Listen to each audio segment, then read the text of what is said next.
মাদারীপুরে NCP নেতার নারী কেলেঙ্কারি, ভিডিও ছবি ফাঁস। মাদারীপুর জেলা জাতীয় নাগরিক পার্টির নেতা মেরাজুল ইসলামের বিরুদ্ধে নারী কেলেঙ্কারি, ব্ল্যাকমেইল ও অবৈধ বালু ব্যবসায় জড়িত থাকার অভিযোগ উঠেছে। সম্প্রতি তার একাধিক অশ্লীল ভিডিও, কল রেকর্ড ও ছবি সামাজিক যোগাযোগ মাধ্যমে ফাঁস হয়ে পড়লে এলাকায় চাঞ্চল্যের সৃষ্টি হয়। স্থানীয় সূত্রে জানা যায়, রাজৈর উপজেলার শঙ্করতি গ্রামের সিরাজ ব্যাপারের ছেলে মেরাজুল ইসলাম একসময় স্থানীয় কয়েকটি কিন্ডারগার্টেন স্কুলে শিক্ষকতা করতেন, কিন্তু টাকা আত্মসাৎ ও নারী ঘটিত ঘটনায় জড়িত থাকার কারণে 3D ডিজিটাল ইকরা কিডস ইন্টারন্যাশনাল ও মডেল স্কুল থেকে তাকে একে একে বহিষ্কার করা হয়। পরবর্তীতে সরকার পরিবর্তনের পর সুযোগ বুঝে এনসিপিতে যোগ দেন এবং নিজেকে রাজনৈতিক নেতা হিসেবে প্রচার করতে শুরু করেন। ফাঁস হওয়া 6 মিনিট 55 সেকেন্ডের ভিডিও কল রেকর্ডে মেরাজুলকে এক নারীর সঙ্গে অশোভন কথোপকথনে লিপ্ত দেখা যায়।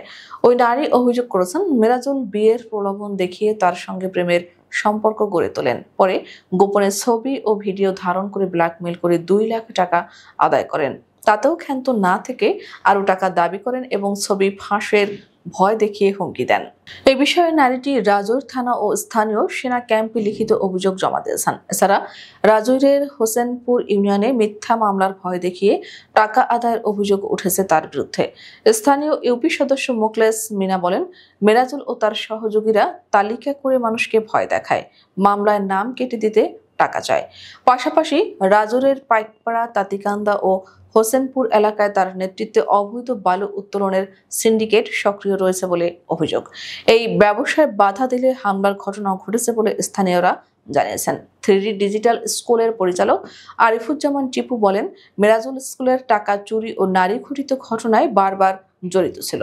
অভিভাবকরা অভিযোগ করতেন, বিশেষ করে প্রবাসী পরিবারের মহিলাদের সে টার্গেট করত। অভিযোগ বিষয়ে জানতে চাইলে মেরাজুল ইসলাম বলেন, সব অভিযোগ মিথ্যা। ভিডিওর ব্যাপারে বলতে পারি, আমার ফোন হারিয়ে গেছে, সেখান থেকে কেউ এগুলো ছড়িয়েছে।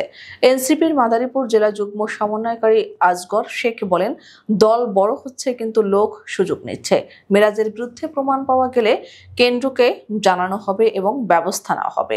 রাজৈর উপজেলা নির্বাহী কর্মকর্তা মোহাম্মদ মাহফুজুল হক বলেন, অবৈধ বালু উত্তোলনের অভিযোগ তদন্তাধীন, প্রমাণ পেলে কঠোর ব্যবস্থা নেওয়া হবে। অতিরিক্ত পুলিশ সুপার জাহাঙ্গীর আলম বলেন, ব্ল্যাকমেইল বা প্রতারণার ঘটনায় কেউ ভুক্তভোগী হলে লিখিত অভিযোগ দিলে আইনি ব্যবস্থা নেওয়া হবে।